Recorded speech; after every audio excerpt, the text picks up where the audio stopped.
폭행과 협박을 피해 차량을 움직였을 뿐인데 이게 음주운전에 해당될까요? 이혼 후 새롭게 만난 남성과의 관계가 예상치 못한 폭행과 협박으로 이어졌고 결국 고소까지 하게 되었습니다. 하지만 그 후에도 남성의 지속적인 합의 요구로 인해 다시 만남의 자리를 갖게 되었고 술자리에서 강요에 의해 술을 마시게 되었습니다. 너무 무서운 나머지 최대한 먹지 않으려 했지만 몇 잔은 어쩔 수 없이 마셨고 이후 화장실에서 토해내며 술이 깨길 기다렸습니다. 그러나 남성은 이미 만취 상태였고 위협적인 행동을 이어갔습니다. 결국 저는 극심한 공포심에 휩싸여 도망치듯 차량에 탑승했고 몇 미터 정도 차량을 이동하였는데 그 순간 남성이 차량을 가로막으며 경찰에 음주운전으로 신고하였습니다. 술을 마신 상태에서 단 몇 미터라도 차량을 이동하면 음주운전으로 간주될 가능성이 높습니다. 이는 도로 여부와 상관없이 차량을 운전한 행위 자체가 법적으로 문제가 될 수 있기 때문입니다.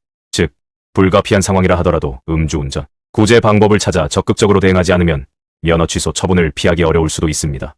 특히 협박과 폭행으로부터 벗어나기 위해 운전한 경우 단순한 음주운전과는 다른 법적 고려가 필요할 수 있습니다. 법원에서도 피할 수 없는 상황이었다는 점을 입증할 수 있다면 운전면허 취소 구제 가능성이 존재합니다. 그러나 이를 증명하기 위해서는 초동 대응이 매우 중요합니다. 음주운전 구제 방법을 고려하는 첫 단계는 경찰 조사에서 정확한 진술을 남기는 것입니다. 단순한 음주운전이 아니라 생명에 위협을 느낀 상태에서 차량을 운전하게 된 특수한 상황이었다는 점을 강조해야 합니다. 면허 취소 처분을 받지 않도록 하기 위해서는 법적 전문가와의 상담이 필수적이며 음주운전 구제 절차를 신속하게 진행하는 것이 중요합니다. 운전면허 취소 처분이 내려지기 전에 적극적으로 법적 조치를 취해야 합니다. 특히 음주운전 구제 전문가의 조언을 받아 사건의 정황을 명확히 정리하고 법적 대응을 위한 자료를 준비하는 것이 필요합니다.